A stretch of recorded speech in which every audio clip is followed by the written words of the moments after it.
A lot of respect at the end of it, and you see that Cleveland adds to an impressive run with 5 consecutive Game 7 victories in the playoffs, which began with that historic 2016 Finals triumph over the Warriors.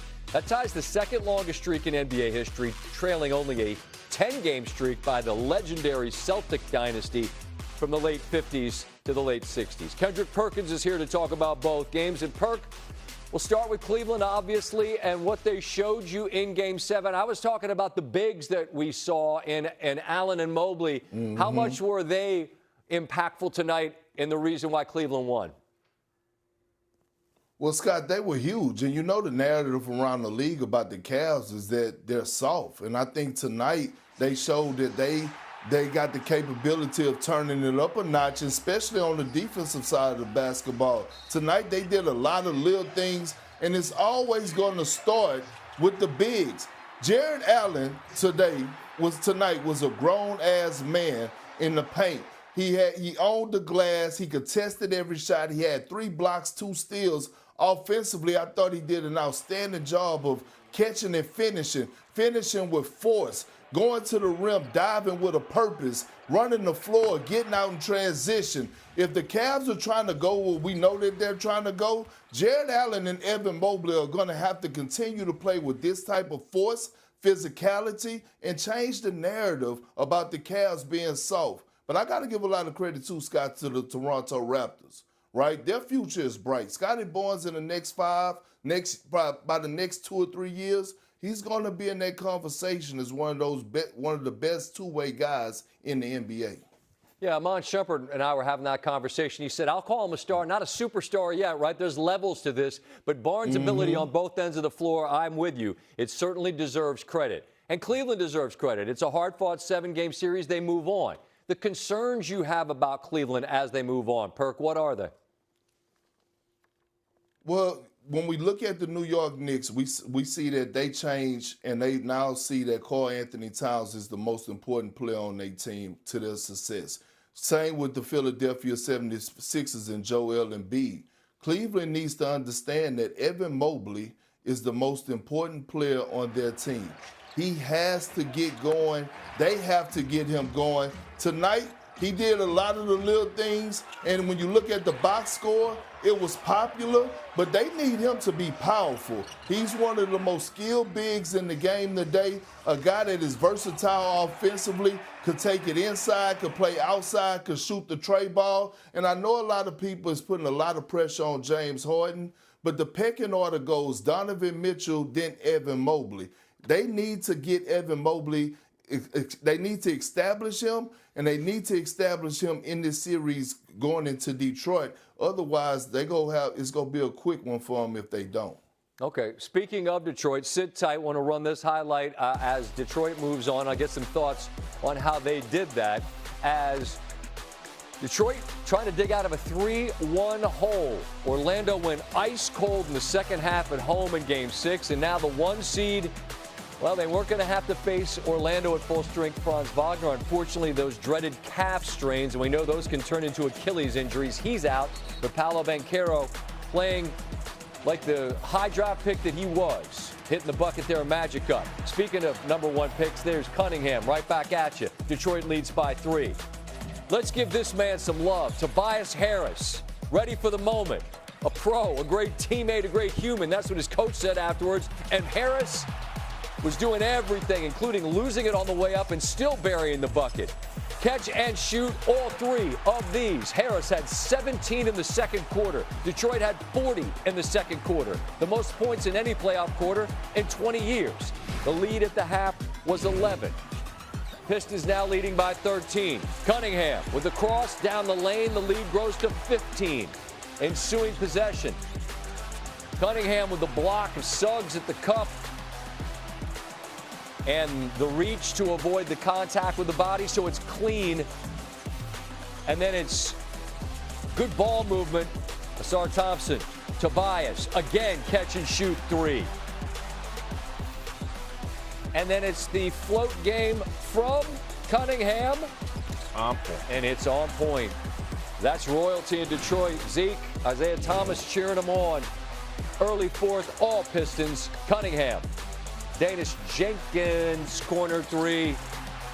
Cunningham for 32, a dozen assists, a couple of blocks, and now it's all Detroit. Here, Orlando trying to hang in. Banchero down the lane. The 22-point game. Defense to offense. Stay in the fight. That's what Steve and I always say. And Banchero does to the tune of 38, 9, and 6. They're able to fight and cut it to 14. But under 4 to go. There's that guy again, Harris. 3 of his 30. Pistons move on by 22. Here's Cade on erasing a 3-1 deficit. We bond over, being dogs and working through any situation. So, I think being down made us bond over that again and brought us closer, brought us tighter. We don't take the dog shit lightly. Like, we really feel like we're some dogs. We feel like our back against the wall, the whole world kind of saw, okay, now it's time to go. Now it's time to keep swinging. Extremely proud of this group, the resilience all year long. On the road, being down 22.5, willing ourselves back, just believing. Where would this team be without Tobias? And, I know we talk a lot about him being a safety blanket, but just how meaningful is it as well? Not just 30 in this game, but 20-yard series at least. Nobody can say shit to me about Tobias Harris, right? He is dependable, reliable, prepared for the moment. He's a leader. He's a great teammate. He's a great human being. He's a high-level competitor. Like to show up tonight and do what he did when it was on the line the most. It's exceptional. And, I can come up with more adjectives if you want, but I think you get my drift. We do, and it's appropriate. Love that.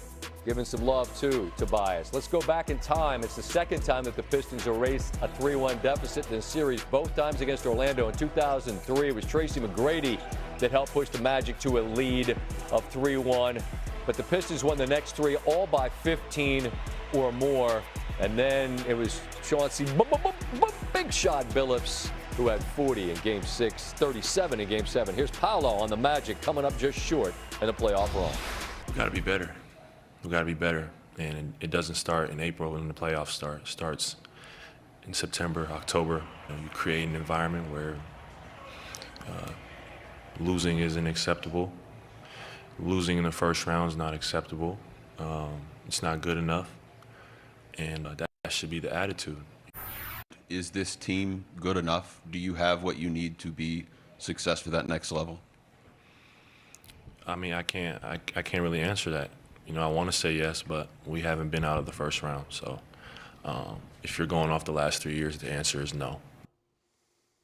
No Wagner, but this time of year, health is such a, right? It's such a determinator of who moves on and who doesn't often. Perk, as for this Detroit team, they're the 1 seed. They were not looking the part, down 3-1. They dig out. They move on. What impressed you most about how they did it on Sunday? Well, once they had to find themselves. And, going through a series like this just makes you come together. And the big thing that we recognized was that we were looking at the Detroit Pistons and wondering who was going to be that Robin to Cade Cunningham. We know Cade is going to get his, and all of a sudden we saw the emergence of Tobias Harris come to play over the last 2 games, and they're going to continue to need that from him. He was spectacular in Game 6 on the road, and he was extra special in Game 7 to close them out. And when you think about the Pistons and what they had last year, right? Malik Beasley coming in off the bench, Dennis Schroeder, Tim Hardaway Jr., they had a lot of offensive firepower to help Cade. So as they continue to move on throughout the course of this postseason, Tobias Harris is going to have to continue to step up. So is Jenkins. And I think Jalen Duren, he has overcome his little obstacles that he was going through in the first 4 or 5 games of this series, and he's going to be better. Duren been an all-star this year, that talented front court for Cleveland. Some fun matchups there. Mm-hmm. And on the other side of the Eastern Conference, you mentioned the Knicks earlier and saying, look, Karl Anthony Towns needs to be your guy. And Philly goes into Boston. I know Tatum wasn't there, but the Sixers get up off the deck as well, and they move on. What's the first thought you've got in your mind, Perk, about New York and Philadelphia? I see you smiling as you shake your head. I'm going to stop talking. Go ahead. Hey, Scott, listen, I'm telling you, this right here is going to be a brawl for it all. This is going 7 games, and I cannot wait for this matchup. It's going to come down to the bigs. Joel Embiid had it his way against Boston and obviously exposed Boston because they didn't have no one to stop him.